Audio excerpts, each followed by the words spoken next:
Yesu ashimwe bene da ndabaramukije amahoro y'umwami wacu Yesu Kristo nabane n'umwe wese muri kumwe na Françoise Habonayo ndashimiye Yesu anyemereye kongera kugaruka imbere yanyu kugira ngo tuganire ku ijambo ry'Imana.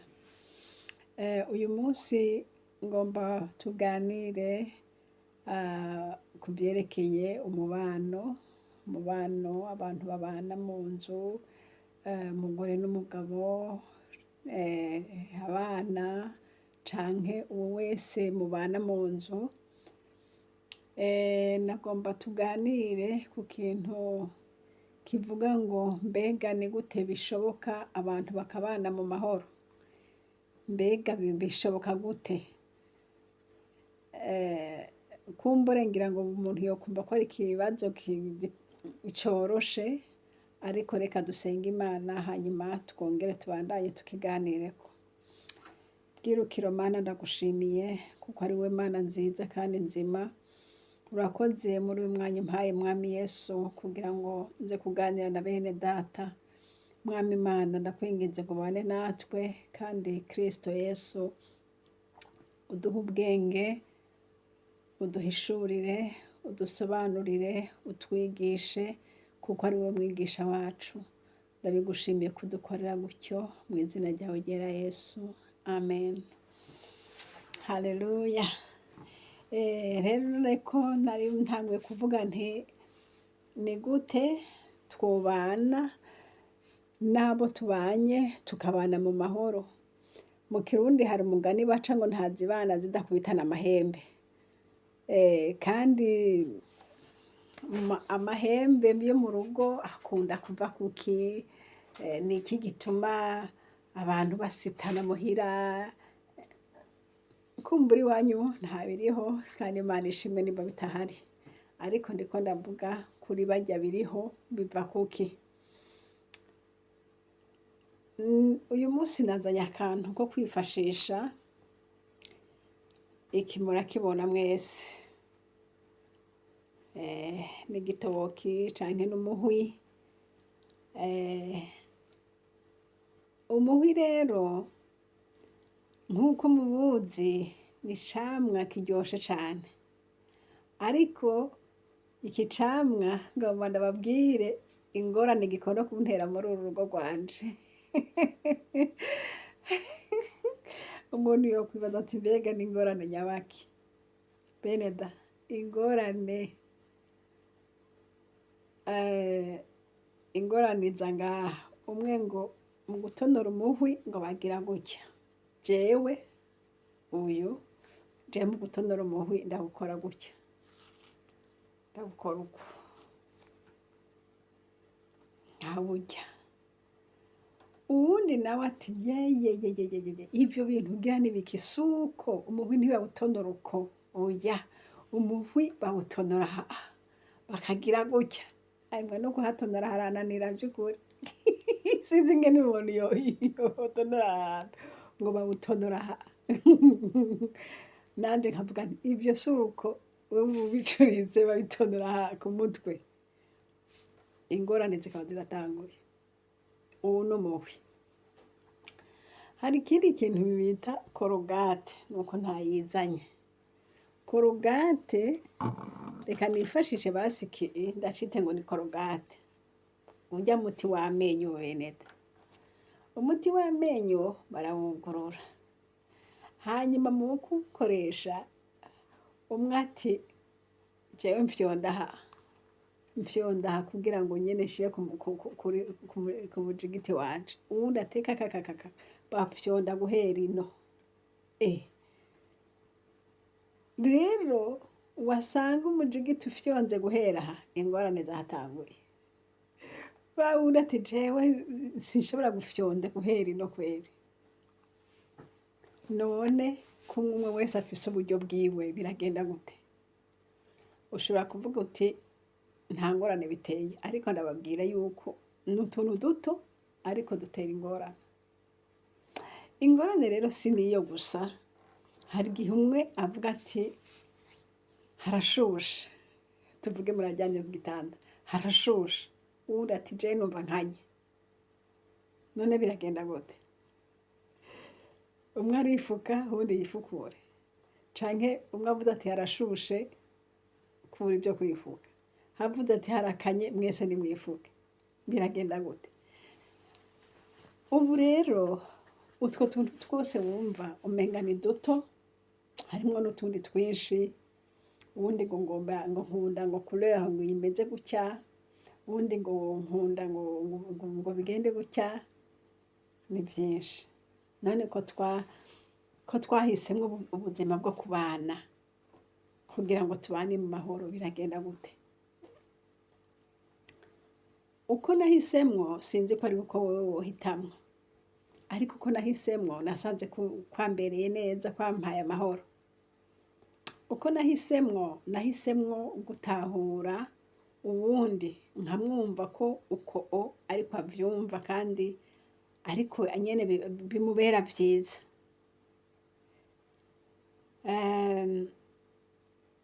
Bica binzanira ko mu mubano mwiza ari ugutahurana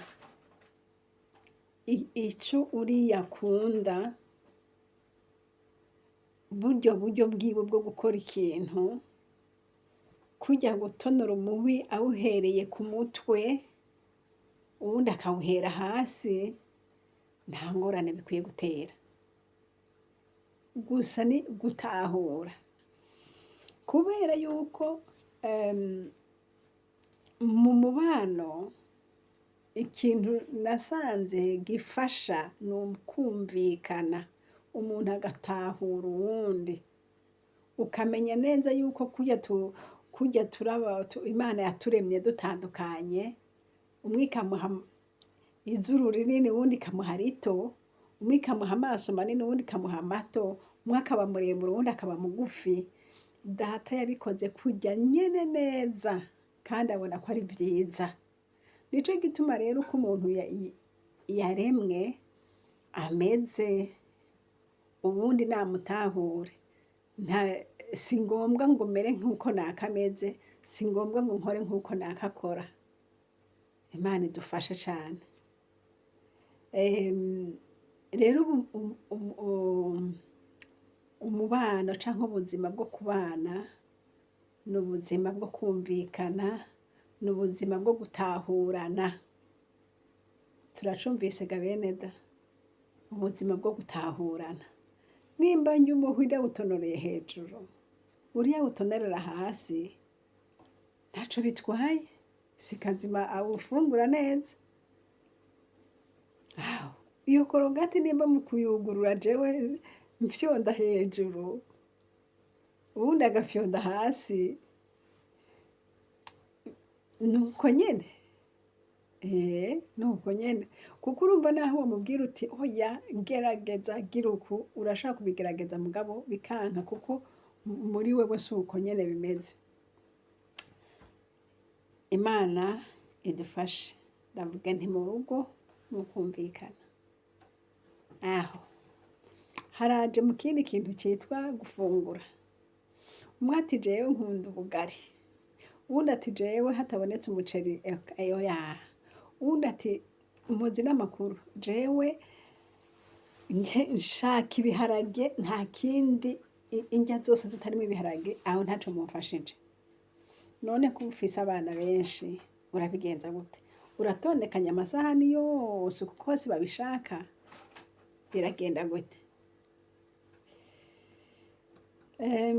Uburyo bubonetse wobitondekesha uko nyene. Uburyo butabonetse nta kundi. Hari igihe umuntu ushobora kuvuga uti no ntibishoboka, nta kundi, gerageza ufungure ibyo twafunguye uyu munsi. Akavuga ati je nyamara ibintu nabyo numva nyene ariko nta kundi. Hariho ibintu wiforsa niba bitakwica. Ibyo ukunda uyu munsi nutabi ibyo ukunda, nimba uyu munsi turiye ibyo nakakunda, nawe kumbura uwundi munsi uzoshikirwa ufungura ibyo ukunda neza. Kuko bitoshoboka ko umwanya wose twoguma dukora dutegura amapla atandukanye kuko abantu bose bangana. Rero ikintu bita gutahurana no kwihanganirana no kumva yuko wokwima ikintu ku bwa naka ni umugenzo mwiza, ni umugenzo wo gukundana, ni umugenzo wo kubabarana, ni umugenzo wo kwitwararikana. Ijambo ry'Imana ryarambwiye ngo umuntu ngo ntiyiyumvire iby'iwe gusa, ngo yiyumvire no ku bya mugenzi we. Igihe wiyumvira iby'iwawe gusa biba bigoye, niho haca haza kwa kwikunda, ngo iki ni iciwanje, ngo ibi ni jewe. Oya, raba n'uriya wundi nawe. Imana ishimwe.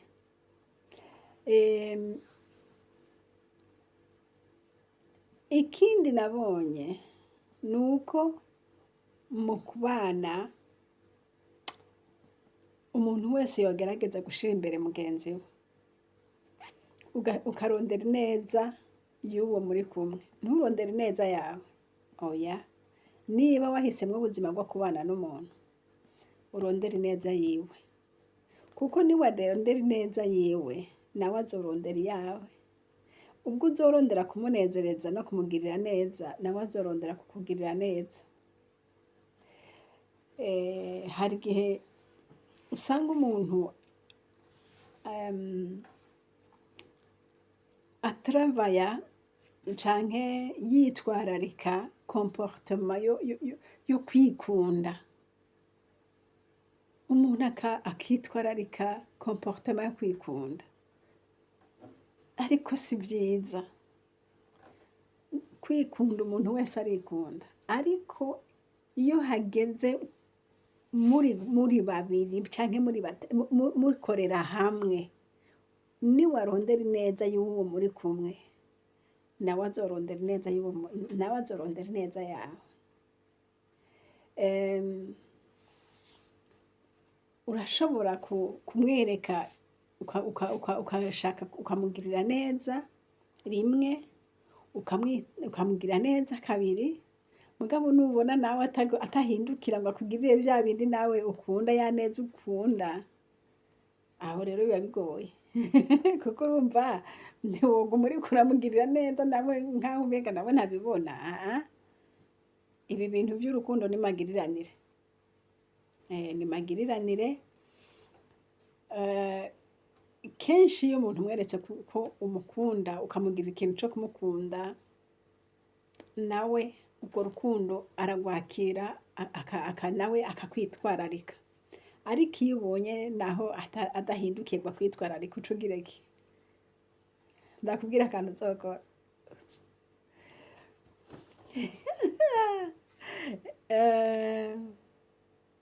Kugira ngo umuntu umwigishe, uramwigisha nyine.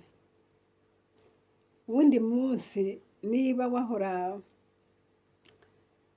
ukora nk'ikintu kanaka, umukorera ikintu kanaka akanezerwa, mugabo atari uko atarashoboye kucikorera, ariko ari ukubwira gusa umwereke ko umukunda, umwereke ko umwitwararika, umwereke ko uwundi munsi nubona nawe atakantu na kamwe akwereka ko uzoca uhindura, utangure kubyikorera nawe, niho azoca avuga ati kubera iki?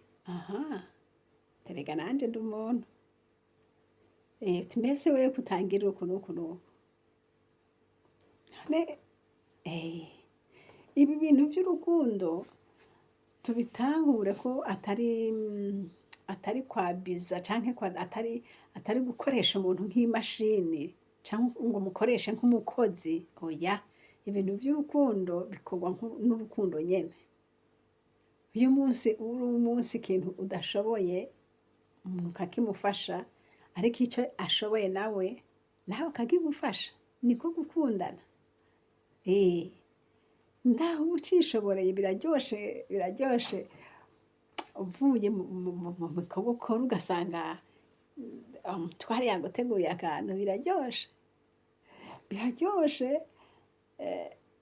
iyo agiye mu bintu byinshi bimugoye agasanga hari ibintu kanaka yahora akora muga agasanga wabimukoreye, biraryoshe. Biryoshe iyo ari magiriranire, biryoshe iyo ari ubwira nawe akagukorera. Ariko igihe wama ukora byose, aho biba bihindutse nk'aho umenga uri umesclave. Ariko urukundo ni magiriranire. Imana ishimwe. Ibi ndabivugishijwe n'iki? Ibi ndabivugishijwe n'uko umuntu wese arashaka amahoro, umuntu wese arashaka umunezero. Mugabo umunezero utari kuratanga, utari kuraha abandi, ntuzowuronka nawe. Service utari kuraha abandi, nawe ntuzozironka. Ikintu umuntu uko aremye, yaremwe ari umuntu yikunda. Gukunda abandi rero ni effort uba ugize. Rero iyo effort isunikwa n'iki? Isunikwa na effort nawe yagize. Muranyumva bene da? Isunikwa na effort nawe yagize. Ariko Imana ishimwe ku bakundana ntabwo ari sina effort, ni ibintu biza uko. Kuko urukundo, ijambo ry'Imana ryaravuze ngo rurihangana, ngo rurenza ko muri byose. Nta kintu yogukorera ngo ureke kumva umukunzi. Urukundo rurenza ko muri byose. Kumbure hari ikindi kintu umuntu ashobora kwiyumvira. Igihe kimwe twagize seminaire, hanyuma muri iyo seminaire dushiramwo ibibazo. Yari seminaire y'abubatse, dushiramwo ibibazo bitandukanye. Turavuga tuti harimwo ikibazo kivuga ngo ni iki gituma abantu benshi batandukana? Ni iki gituma haba amadivorce? Biterwa n'iki? Ico kibazo twagishize mu migwi. Umugwi w'abagabo wiga kuri ico kibazo, umugwi w'abagore wiga kuri ico kibazo. Uko abagabo bavyishuye n'uko abagore bavyishuye, byose twasanze ari co kimwe. Kubera iki? Kubera yuko n'ubuzima bwa misi yose, niba umugabo avuga ati ikintu gituma umugabo n'umugore batumvikana, umugabo azokwishura ngo nuko umugore asesagura amafaranga, nuko umugore yiganza, niko umugabo azokwishura. Umugore nawe ati igituma umugabo agenda, igituma abantu batandukana, nuko umugabo akora amakosa ntasaba imbabazi. Kubera yuko umugabo akadondagura iby'umugabo. Rero kw'ikote y'umugabo no kw'ikote y'umugore bica bigaragara yuko hose hari amakosa. Nta muntu n'umwe atagira ikosa. Oya, eka nta muntu n'umwe atagira ikosa. Kubera ikosa riva hehe mbese? Mbese ikosa ugira ngo ni ukugira nabi? Oya, ikosa ni ukugira ikintu kenshi na kenshi uba ukoze ikintu uwundi akagitahura nabi, akagisobanura uko utariko. Tuvuge ikosa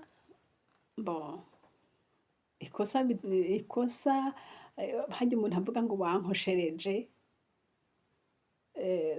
ahanini nta caha uba wakoze, ariko uba wakoze ikintu atashima. Tuvuge yavuze ati mfise urubanza ngomba kwambara ya costume kanaka.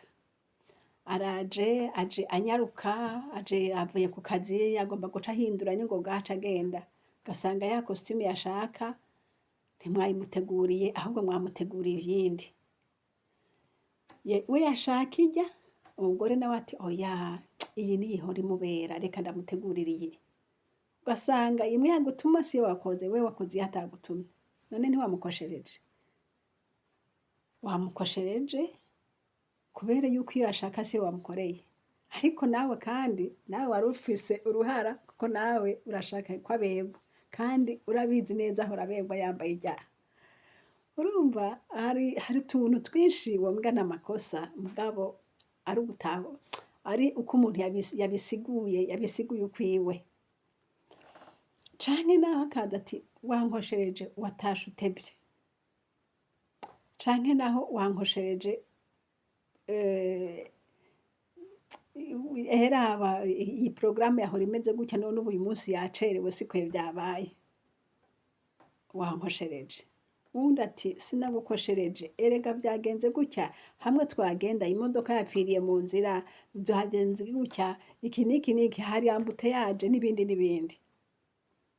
Ugaca usanga rero ikiba gikwiye ni ugutahurana, kuko nta muntu nizigira akora ikintu kibi abishaka. Aho ndiko ndavuga mu bantu b'Imana, kuko abapagani bobo atakikubwira nyene urakora amakosa nyene yayandi aboneka. Ariko hanini ico twita amakosa tuzosanga atari amakosa, tuzosanga ari kubitahura nabi. Rero hanini iyo dushira imbere urukundo no kumvikana no kwiyumvira ko ntakwanka nk'uko uvyiyumvira, ntakugirira nabi nk'uko uvyiyumvira, kumbure hari utuntu tuza turacamwo gusa bitamuvuyeko, rero nawe uhore ubitahura uko. Nakuvuze ngo urukundo rurenzako, urukundo ngo rurihangana muri vyose. Imana rero idufashe. Hari akandi nari nibagiye kandi ariko numva nashaka kuvugako cane. Hari igihe umuntu akoshereza uwundi, ni vya bindi navuga, bimwe wasobanura ukutariko wita ngo ni ikosa, nawe atakosa, nawe abona yuko umenga nta kosa, ariko kuko wavyise ikosa wewe ryakubereye ikosa kandi ubona ko yakosheje.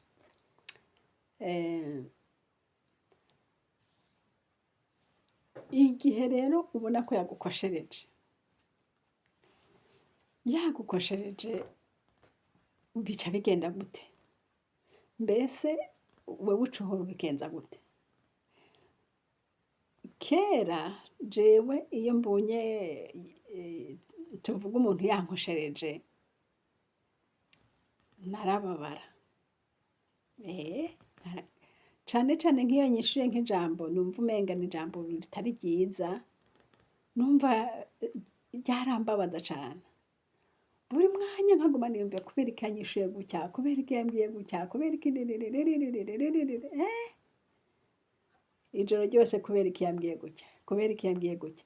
Ukazorindira ko aza kugusaba ikigongwe ukabura, ugasubira ukabura, hanyuma haheze nk'iminsi ntiyagusavye ikigongwe kandi rya jambo ryakubabaje.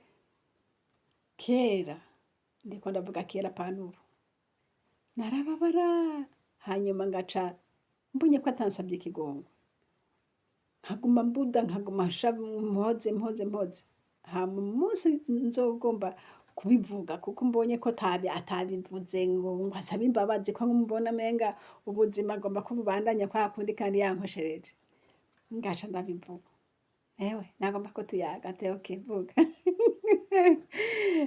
Urabizi wa munsi, uribuka wa munsi ngene wambwiye uku nuku, hamwe wari uvuye ku kazi, hamwe wanshavurira, kandi nanje wambwiye ngo ibindi sinabikoze, kandi nanje nari nakoze ibi n'ibi, ntaje narababaye, agatangara kumva kweri biriya vyabaye kuwa mbere, ubu munsi ni kuwa gatanu, wari ugishavuye kubera iryo jambo? Ati yewega, ati je navyibagiye burya nyene. Nca ntahura yuko abantu baratandukanye. Hariho umuntu avuga ijambo rikakubabaza, mugabo wewe rikaba risohotse, nta bindi asigana mu mutima. Ariko ugasanga hahandi naho ryinjiye, wa wundi aryumvise ni nk'umuntu umenga arateye. Mwumvise bene da, mwitondere cane uko muganiriza abantu canke ijambo mubwira umuntu. Abantu baratandukanye. Jewe urumva ko vyamara mw'ico gihe kuko muri jewe vyahera ari uko tubivuganye, naho twenga naho wozana ayandi mablage menshi, ca kindi ntaragisohora mu mutima, utarakinsobanurira ingene vyagenze, eka nta kiba kirakunda. Ugasanga uwundi nawe yarabivuze gusa mugabo vyaciye bihera ubwo nyene. None bene data, ntimwumva ko bigoye? Umuntu aragoye gutahura, buriya umuntu aragoye ingene umuntu amumenya, ariko nagomba nkubwire gusa umuti wo kwikiza wewe kugira ngo ntugume ubabare, kuko urumva urashaka kuguma ubabaye mu gihe uwundi nawe nta ngorane n'imwe afise. None muri abo babiri wowe uguma ubabaye n'uwundi atangorane afise, ninde amerewe nabi? Si wewe? Umve rero maze gusobanukirwa yuko hari igihe bimera gutyo, aha naciye mvuga nti ntewe Satani warampoye ubusa, ntewe Satani uhora haruguhane, kuva ubu sinzongera gushavura, ambwiye ijambo ribi sinzongera gushavura, nzomenya neza yuko wewe biciye bihera. Nanje nti ndakumenyesha, avuze urabona iki ntarumva nyene ngahora, kuko menya neza yuko wewe nta shavu abifitiye. Nanje ngaca nanka kuvyankesa, hanyuma mu nyuma ngaca ndavuga nti mbega urazi ntihahandi wavuga iki n'iki n'iki ntivyari vyagenze uku n'uku n'uku n'uku, ngo bikaba biraheze. Ariko kera Satani yaragahagararako, yo mana we mana we mana we.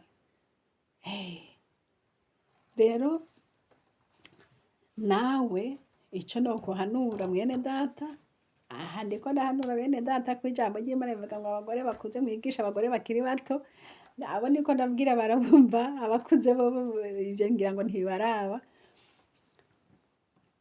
Rinda umutima wawe, ntiwemere ko ikintu kibi cicara mu mutima wawe amasaha abiri, no. Kubera yuko bibabaza wewe, nta wundi bibabaza. Nushobora kumwafronta mukabivuganako, uzoba ubaye umuhizi, kandi ni vyiza. Nubona utabishobora ntugumye uvyankesa mu mutima, kuko utabiza kumarayo biraza kukonona bikugirire nabi. Ako turakumvikanye ko ntiwemere ikintu coza kubabaza umutima wawe. Urinde umutima wawe, Bibiliya yaratubwiye ngo urinde umutima wawe, ngo kuko niho ubugingo bwawe bududubiriza. Ubugingo bwawe niho bududubiriza. Ngaruke ku kandi kantu, tuvuge uri umukozi w'Imana, wahuye n'ikintu cakubabaje, kandi ubwirizwa kuja imbere y'ishengero, ubwirizwa kuja kwigisha. Sindabizi abandi uko mubigira, ariko jewe hari umunsi vyanshitseko, Mana we, hari umunsi vyanshitseko, hanyuma ico gihe hari ikintu cambabaje, umukristo umwe mwene data hari ikintu yambwiye kirambabaza. Hanyuma rero nanje umutima ubabaye, murumva umutima ubabaye ngene umeze. Mbese umutima ubabaye, ukibabaye gutyo, hanyuma bagaca bakubwira ngo genda wigishe, mwebwe bihora bibagendekera gute? Jewe ico gihe vyarananiye, kubera yuko buriya ngo ikiri mu mutima nico umuntu asohora. Naciye mfata icemezo co kivuga ngo Imana intabare, mbabaye sinzohagarara imbere y'abantu mbabaye. Kubera yuko ubabaye nta kindi kintu umutima uzana ibiri muri wo, usuka bimwe by'umubabaro vyawe. Ugasanga n'ijambo ry'Imana ngo uriko uravuga ijambo ry'Imana, urivuga mu burakari, warivuga na gatoya ugaca usanga uriko urahengekera muri vya bindi. Oya, ntibikabe. nawe uvyihane nimba ariko bihora bikugendekera.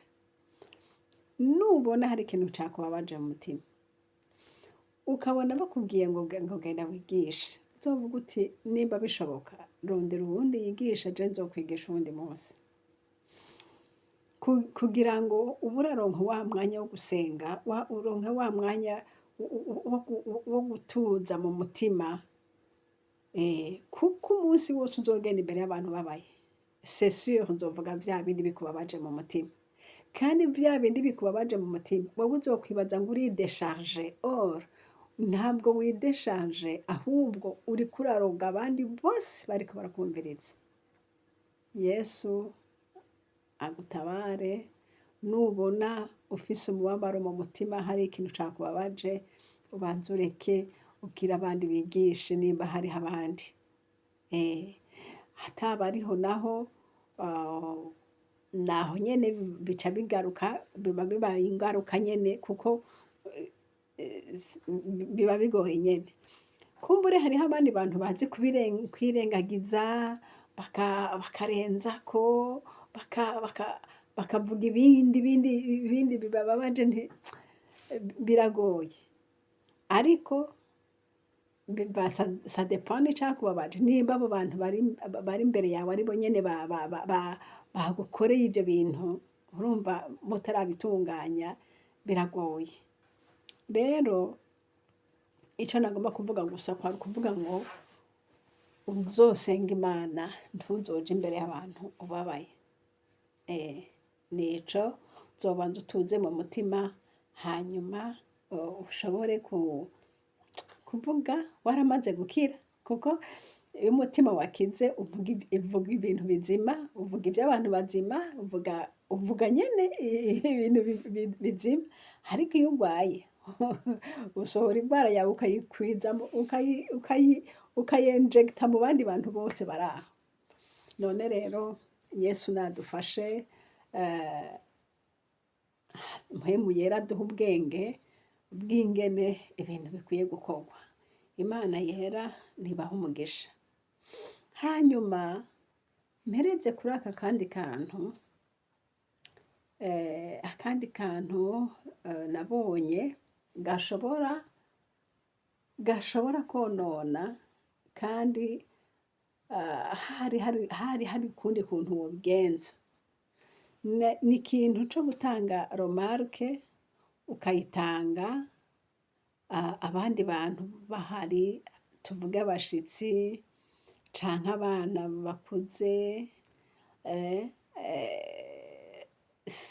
Urumva igihe uvuze ikintu ukavuga ngo uribuka hamwe wagira uku n'uku, birababaza igihe hari uwundi muntu w'umushitsi ahari akavyumva. Igihe kimwe twigeze kuba turi ahantu, hanyuma rero numva umupasiteri umwe, yari umupasiteri kandi, abwira umugore wiwe, amubwira nabi cane, amukankamira. Natwe twari muri iyo modoka, hanyuma nza numva uwundi mugore avuze ngo ngo naka, ngo uratekereje kweri, ngo iyaba ari jewe, ngo yambwiye kujya mu bantu, ngo asha, ngo yari kumbona. Urumva abo bantu yabivuze bumva bari nk'abagenzi biwe, mugabo akwabo kwereka abagenzi babo yuko uwundi utamwubashe, utamwubaha, kuko kumuvugira mu bantu si vyiza, ni ukutamwubaha.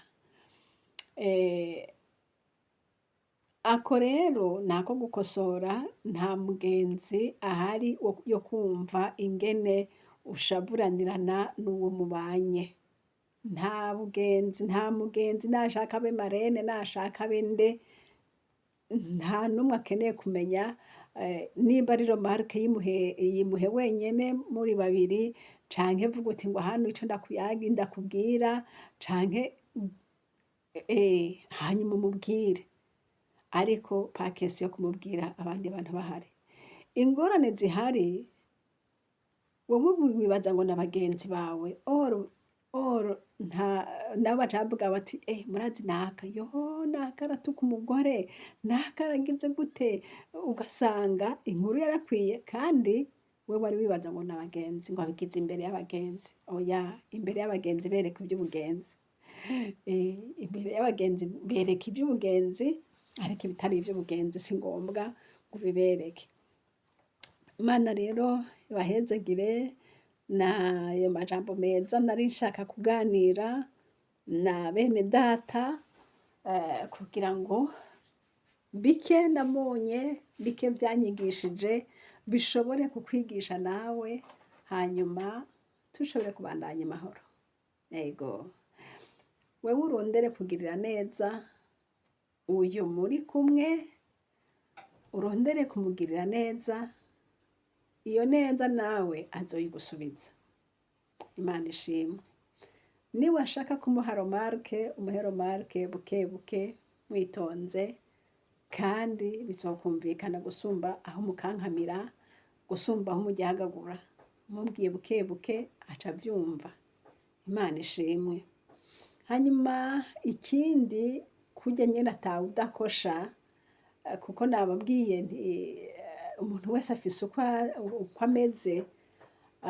Hari uwutonora umuhwi awutonoye hejuru, undi akawutonera hasi. Ivyo ntibikwiye kuba bibera ingorane.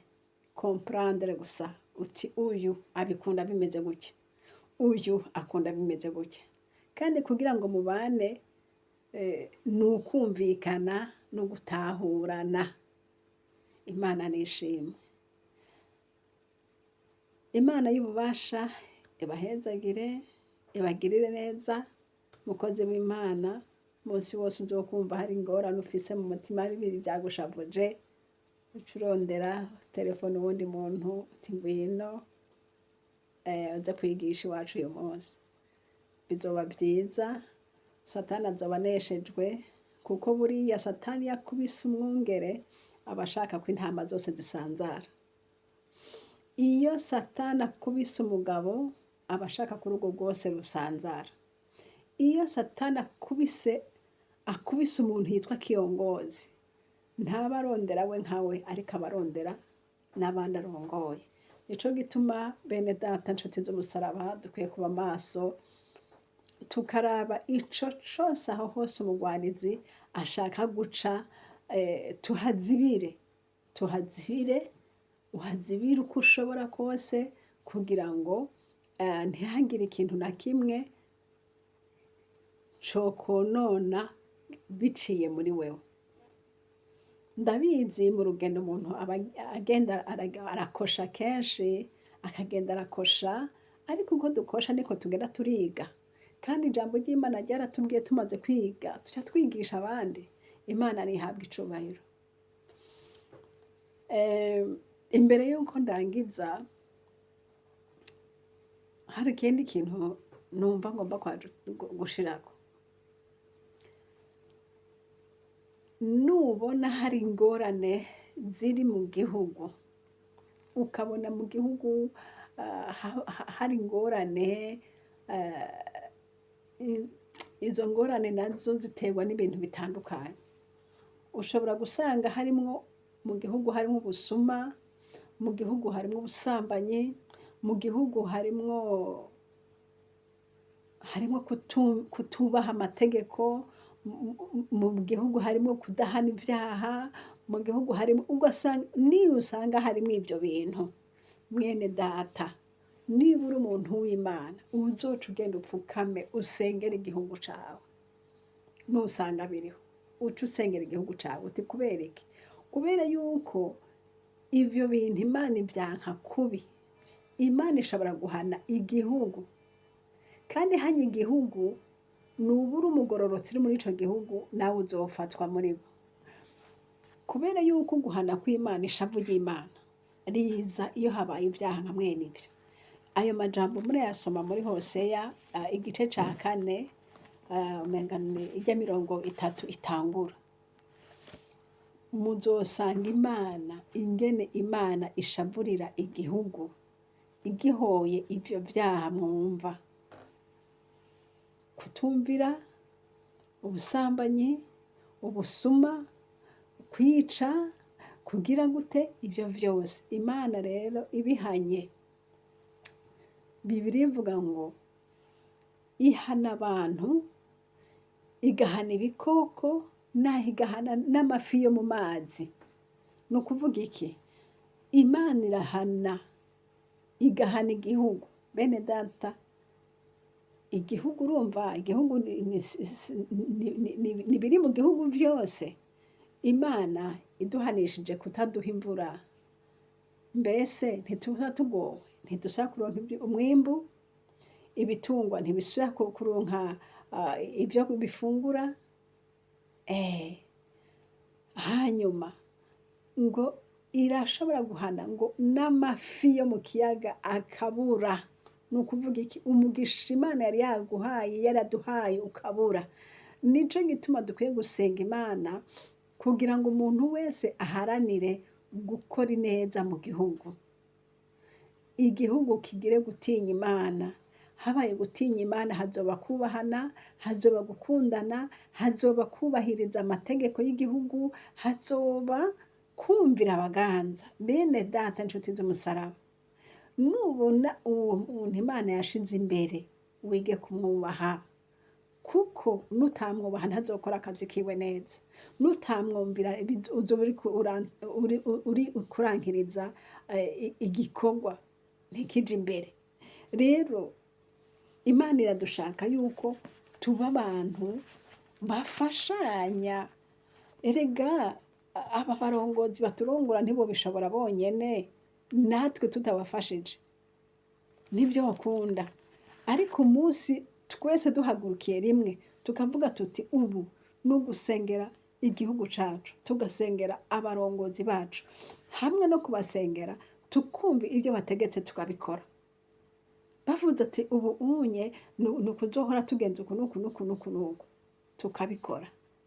Hanyuma ibintu by'amanyanga, ibintu by'ububeshi, ibintu by'ubusuma, ibintu by'ibiki tukabishira hasi, kuko ibyo nabyo tubikoze ntituba turiko turagirira nabi abarongozi. Rurema ni waca yihagurukira agakubita izo nkozi zibibi, kandi uko azikubita au niveau y'igihugu, kuko ni igihugu kiba kibonetse yuko igihugu kibonetse yuko cagize nabi. Rero dusenga Imana Data wa twese idufashe, idutabare kugira ngo tube abaparticipa kuzana umugisha mu gihugu, tube abaparticipa kuzana umugisha, kumvikana, Imana itunezerererwe, mbese Imana iduha umugisha. Rero aho dusenga, urasenga mugabo ugasenga wongera ukora nk'uko ijambo ry'Imana rikubwira. Imana nihabwa icubahiro. N'aya majambo nari ngomba gusa guhereza ko kugira ngo twebwe twahawe kuba mu gihugu turi abantu b'Imana, tuvuge ijambo ry'Imana, abantu bihane, abantu bakurikire Imana. Reka dusome Hoseya 4 ku murongo, duhere ku murongo wa mbere, ngo ingene Abisirayeli bihumanije, nimwumve ijambo ry'Uhoraho yemwe Bisirayeli. Erega Uhoraho afitaniye imburano na bene igihugu, kuko atakuyoboka kuri mu gihugu, canke imbabazi, canke ukumenya Imana. Mwumvise? Kuyoboka, imbabazi, kumenya Imana. Iyo tuyoboka tuyobokera abatuganza. Iyo tugira imbabazi tugirira imbabazi bajya bose tubana. Ntiworenganya uwo mubana, ntiwokwiba uwo mubana. Iyo tugira imbabazi dukora ivy'imbabazi nyene. Hanyuma kumenya Imana, umenya Imana, za ngeso zose z'ubusuma, bya bindi byose umukuru w'igihugu yirirwa arankiriza, yanka ati nimuhane, ubusho bwose bwoca bubura n'ababujamo kubera kubaha Imana. Imana ishimwe. Hanyuma ngo ku murongo wa 3, ngo nico gituma igihugu kirira, abakibamwo hamwe n'ibikoko byo mu ishamba n'ibisiga byo mu kirere bikananuka. Mba n'ibisiga gushika naho binanuka. ngo mbere n'amafi yo mu kiyaga nayo agakamangana. Uguhana kw'Imana, ishavu ry'Imana. Hari ibintu byinshi umuntu ashobora kuraba ngo mbega ni kubera iki umwimbu wabaye muke, ngo mbega kubera iki ngo ibintu bimeze uku n'uku n'uku n'uku. Raba ko kumbure atoba ari ishavu ry'Imana. Kandi ibi kugira ngo bigaruke biva kuri wewe, biva kuri jewe, biva kuri naka wundi. Ku murongo wa 2, Hoseya 4 ku murongo wa 2, ngo kandi ngo nta kindi kiriho atari ukurahira, ukubesha, ukwica, ukwiba, ugusambana, kumena inzu n'amaraso ahogwa ayandi. Mwumvise? Ibi bintu bimaze kuba mu gihugu ni ukuvuga ngo biba bigoye. Wewe nanje niwe ukwiye kubyumva, ugasenga Imana, ukabwira n'abandi ibi bintu bizana umuvumo. Gukwiba, ugusambana, mana we, ukwica. Ibi bintu bene data, Imana dutabare, bive mu gihugu cacu mu izina rya Yesu. Tugomba igihugu c'amata n'ubuki, kandi birashoboka. Birashoboka bene data. Ku murongo wa 4 ngo ariko ngo nta muntu abigwanya. Mwumvise? Ngo nta muntu abigwanya. Iyo hatabaye umuntu abigwanya biba bigoye. Ni ukuvuga ko twese tuba tubishigikiye rero. Ariko aka kamo ndiko ndabatera uyu munsi kwari kwiganirira utuntu two hirya no hino. Ngo nta muntu abigwanya. Reka nimuze duhaguruke tubigwanye. Kandi mu guhaguruka no kubigwanya umuntu wese yitangurirako, ukaraba mbese ndubahiriza amategeko, mbese mfise umutima w'imbabazi. Nimbona mfise umutima w'imbabazi, uca uhindukira ukaraba barya abantu mubana bimeze bite. Aho ufise umutima w'imbabazi uzokwitwararika barya bose bakeneye kwitwararika. Ufise umutima w'imbabazi uzokwigisha barya ubigishe kugenda kurya na kurya. Ufise umutima w'imbabazi niki utokorera bene data bandi.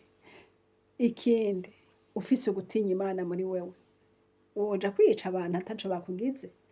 Ufise umutima w'Imana muri wewe, woja gusambanya abagore b'abandi n'abakobwa b'abandi. Ufise umutima muri wewe, ufise umutima utinya Imana, mbega wokwihora inabi umuntu yakugiriye. Kwihora rega n'icaha. Nuko rero hamwe n'ivyo muze dusenga Imana, ushireho umunsi wo gusengera igihugu. Ndabizi kumbure murabikora, ariko ubigira umugenzo kuri wewe. Uzoba uriko uratakambira Imana. Imana izotabara igihugu, kandi itabaye igihugu nawe uzotabarwa. Itabaye igihugu ibintu byose bizogenda neza. Ntihazobaho kwikunda, hazobaho gukorera igihugu. Umuntu akamenya ati ndi hajya ku bwa bene igihugu. Sindi hajya kubera umuryango wanje kugira ngo umuryango wanje wunguke ugire gute. Niko umuryango wawe uzohezagirwa, ariko kandi n'abandi bose nukora igikorwa ciza Imana izoguhezagira. Bene data, kuvuga menshi siko kuyamara. Nije cyari ku mutima wanje kugira ngo ngandire namwe. Umuntu wese aba umumaro ahabaye, kandi Yesu azoduha umugisha. Imana ihezagira igihugu cacu, Imana ihezagira abarongozi bacu, Imana ihezagira umuntu wese araho ku butaka. Umvuga uti Imana nkore ineza kubw'igihugu cacu, kandi Imana izovyumva, kandi Imana izohaguruka itabara igihugu cacu mu nzira zose. Amafi azokongera abe menshi, ibisiga ngo bizovyibuha, inyoni zizovyibuha. Imana ibigize. None si amasaka azokwera menshi ku musozi, n'inyoni zikaronkako. Si ibigori bizomera neza, imirima izokwimbuka. Imana y'ububasha ibahezagire, ibagirire neza.